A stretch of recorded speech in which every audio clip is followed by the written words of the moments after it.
RPA 매크로 오토픽입니다. 오늘은 파일 이동, 복사, 이 액션에 대해서 알아보도록 하겠습니다. 사실 지금 동영상으로 도움말을 계속 만들고는 있지만 이런 각각의 액션들을 업무에서 이걸 어디에 사용을 해야 될지는 자신의 업무를 가장 잘 알고 있는 당사자, 제작자 분들이 이제 직접 뭐 활용을 해야 되는 부분이긴 한데요.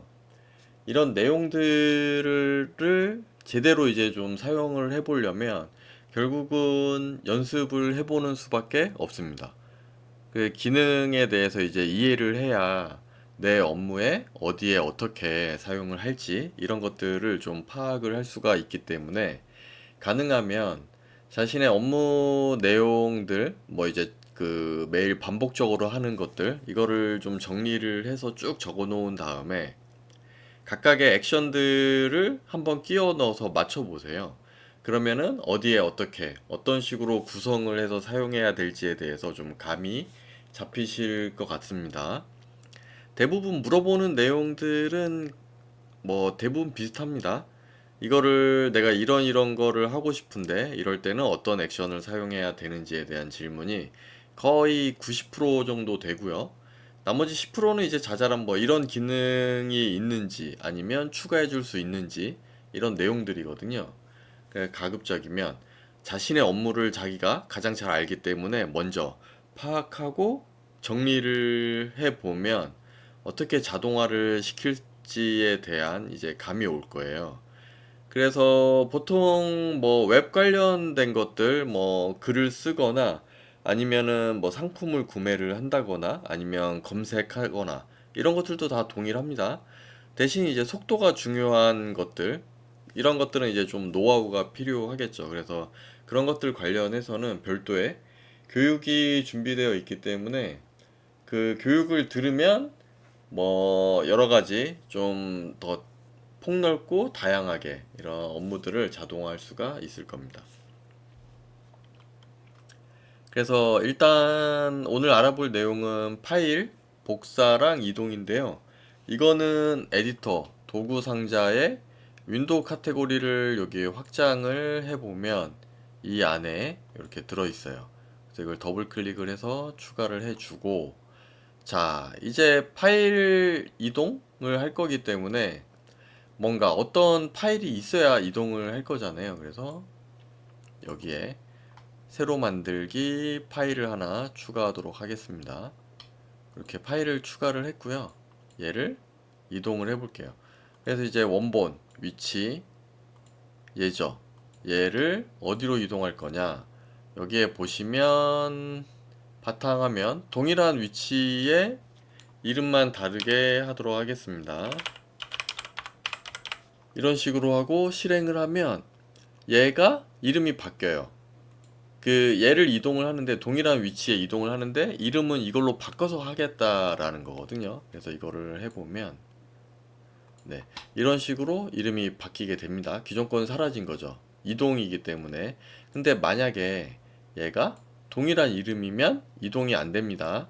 왜냐면 같은 곳에 같은 게 있을 수가 없기 때문이죠. 그래서 이거 다시 실행을 한번 해보면 네 이건 뭐 덮어쓰기 형태로 아무런 효과가 없죠. 그래서 새로운 폴더를 하나 만들고 목적지 위치를 이곳으로 바꿔보도록 할게요. 그리고 실행을 하면 이동이기 때문에 사라지고 이쪽으로 들어와 있는 거를 알 수가 있습니다. 이거를 다시 밖으로 빼놓고 그 다음에 이름이 만약에 없는 상태로 한번 해볼게요. 그리고 얘를 이름을 바꿔볼게요. 오토픽이라고 이런 식으로 그 다음에 파일 이름이 바뀌었기 때문에 얘도 다시 선택을 해야 되겠죠. 이렇게 그래서 이름이 없으면 여기 파일명이 없으면 동일한 이름을 사용을 해서 이쪽으로 이동을 시켜 줍니다. 그래서 실행을 해보면 네 이렇게 이동이 되는 거를 알 수가 있죠. 그래서 이 파일명은 선택적인 거라서 크게 뭐 입력을 안 해도 상관은 없습니다. 그리고 만약에 요거 다시 꺼내 놓고 여기에 새로운 파일을 만들고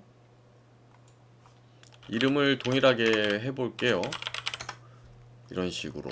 그 다음에 다시 실행을 해보면 파일이 이미 있기 때문에 이동을 할 수가 없는 거죠. 이런 경우에는 여기 덮어쓰기를 사용을 하시면 됩니다. 그래서 요거 내용을 잠깐 바꿔볼게요. 이런 식으로 해 놓고요. 얘는 한글로.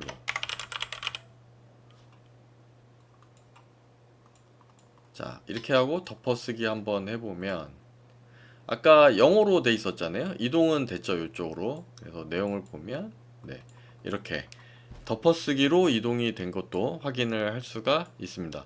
복사 붙여넣기는 요거 다시 꺼내놓고, 여기는 지금 없잖아요. 요거 복사 붙여넣기 실행하면 네, 원본은 그대로 놔두고 이렇게 복사해서 이쪽에 붙여넣기가 된 걸 알 수가 있죠.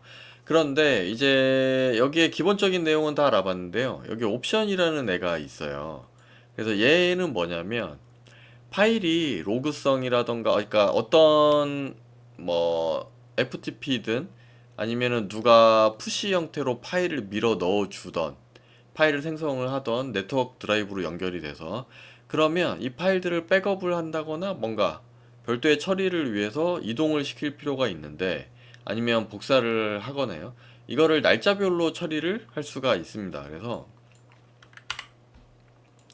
여기에 보면 날짜 추가 뭐 이런 옵션들이 있어요. 여기에다가 날짜를 한번 추가를 해보도록 하겠습니다. 1000분의 1초까지 하려면 FFF까지 넣어줄 수가 있습니다. 이거 총 6자리까지 가능하고요. 그래서 날짜를 이렇게 추가를 하고 실행을 해보면 네, 파일명 뒤에 이렇게 날짜가 붙는 거를 알 수가 있죠. 그런데 여기 연결 구분자를 추가를 해주면 좀 더 알아보기 쉽게 뒤에 뭐가 붙었는지 이렇게 언더바가 붙어 있는 거를 확인을 할 수가 있고요. 그 다음에 여기 추가 위치라는 게 있는데 지금 백으로 돼 있잖아요. 프론트로 바꾸면 앞쪽에 붙습니다. 그러면 파일명이 들어가죠. 날짜 형식으로 이렇게 하면 정렬을 할 때 뭔가 좀 찾기가 더 쉽겠죠. 파일명이 랜덤하게 뭔가 바뀐다고 하면요.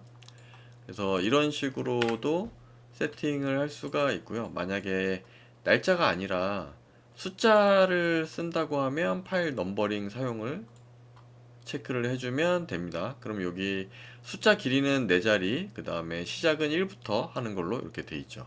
그래서 실행을 해보면 0001, 0002 뭐 이런 식으로 파일이 만들어지게 됩니다. 근데 이거는 한 세션, 이 스크립트에서 반복적으로 뭔가 수행을 할 때 이렇게 만들어지는 거예요. 자동으로 뭐 알아서 그 다음에 0001이 있으면 0002가 만들어지거나 그런 거는 아닙니다. 그래서 요거를 확인하기 위해서 함수 상자에 반복키를 한번 추가를 해 볼게요. 포반복을 한 다음에 얘를 이 안에다가 넣어 주고요. 반복 횟수는 5로 하도록 하겠습니다. 이렇게 해서 매크로를 실행을 하면 네, 0, 1, 2, 3, 4 동일한 파일이지만 이렇게 넘버링을 붙여줘요. 그래서 이 스크립트가 종료되거나 뭐 그러니까 완료되지 않는 이상 이 넘버는 계속 내부에서 유지되기 때문에 계속 증가하는 것을 알 수가 있습니다. 그리고 날짜는 크게 상관없죠. 밀리세컨드까지 추가를 해주면 반복할 때 1000분의 1초 여기 실행 보면 0.003초 걸렸잖아요. 근데 FFF까지 붙여서 1000분의 1초 단위로 하면 뭐 중복되는 일은 없어서 문제가 발생하거나 하지는 않을 것 같아요. 근데 좀 더 빠르게 동작하는 플레이어 같은 경우는 중복이 발생할 수 있기 때문에 그런 애들은 넘버링을 쓰거나 아니면 여기에 실행 후 지연에 1 이렇게 줘가지고 1000분의 1초 정도 지연을 줘야 정상 동작할 수 있을 것 같아요. 이거는 플레이어 관련된 내용 테스트할 때 한번 다시 알아보도록 하겠습니다.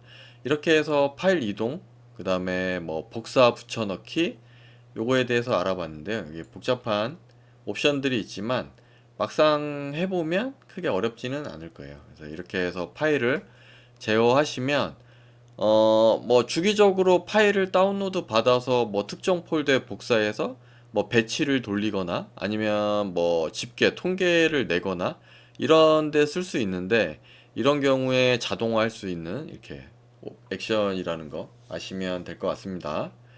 감사합니다.